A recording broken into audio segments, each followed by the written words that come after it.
Hi everyone, இன்றைக்கி ரிச்சான க்ரீமியான கர்ட் ரைஸ் ரெசிபி. அதுக்கு தேவையான இன்க்ரீடியன்ட்ஸ் அண்ட் பார்த்திங்கன்னா நம்ம ஃபஸ்ட்டு சாப்பாடை நல்லா ஸ்மாஷ் பண்ணி எடுத்துகிட்டு அதில் கர்டை ஊற்றி நல்லா நம்ம மிக்ஸ் பண்ணிக்கிறோம். நல்லா மிக்ஸ் பண்ணிக்கணும். ஏன்னா இது இப்போ நீங்கள் கர்டை நல்லா மிக்ஸ் பண்ணினீங்கன்னா நான் பின்னாடி செய்கிறப்போ இது எந்த ஒரு இது வராது, உடையாது, அதுக்காக சொல்கிறேன். அதுக்கப்புறம் பார்த்திங்கன்னா ஒரு பேனில் ஆயில் ஊற்றிட்டு அதில் நம்ம கேஷ்யூ நட், கிஸ்மிஸ்ஸு, அதுக்கப்புறம் நீங்கள் ட்ரை சில்லி அண்ட் கறி லீஃபை ஆட் பண்ணிக்கணும். நீங்கள் அதை ஆட் பண்ணி கொஞ்ச நேரம் நல்லா ஃப்ரை பண்ணணும். சாட்டே பண்ணிட்டதுக்கப்புறம் நீங்கள் என்ன பண்ணணும் அப்படின்னா சிம்மில் வச்சே பண்ணணும். ஏன்னா அது இதாகிடும், கலர் சேஞ்ச் ஆகிரும்.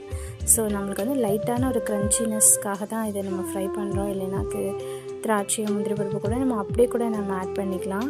ஸோ நம்ம இந்த கறி லீஃப் நல்லா கொஞ்சம் கலர் மாறும். அதுக்கப்புறம் பார்த்திங்கன்னா அந்த கிஸ்மிஸ் எல்லாம் நல்லா பெருசாகும். அது அந்த ஸ்டேஜ் தெரிஞ்சிடும். அந்த ஸ்டேஜ்லேயே கேஷ்யூ நட்டும் நல்லா வெந்துடும். ஸோ நல்லா க்ரன்ச்சி ஆயிரும். அதுவே நம்மளுக்கு போதுமான ஸ்டேஜு. ஸோ இது மட்டும் தான் நம்மளுக்கு அதில் ஃப்ரை பண்ணுற வேல்யூ, மற்றபடி எந்த வேல்யூ இதில் இல்லை. ஸோ நீங்கள் அதை முன்னாடியே நீங்கள் மிக்ஸ் பண்ணி வச்சிட்டிங்கன்னா இது ரொம்ப ஈஸியாக இருக்கும். காலையில் மார்னிங் ஹரிபரியான டைமில் நம்மளுக்கு இது மாதிரி பண்ணிட்டோன்னா டக்குன்னு வேலை முடிஞ்சிடும். ஸோ அதில் சால்ட் ஊற்றி ரைஸில் போட்டுட்டு நல்லா மிக்ஸ் பண்ணிட்டிங்கன்னா வேலை முடிஞ்சிச்சு, அவ்வளோதான். ஸோ ரிச்சான க்ரீமியான கர்ட் ரைஸ் ரெசிபி ரெடி.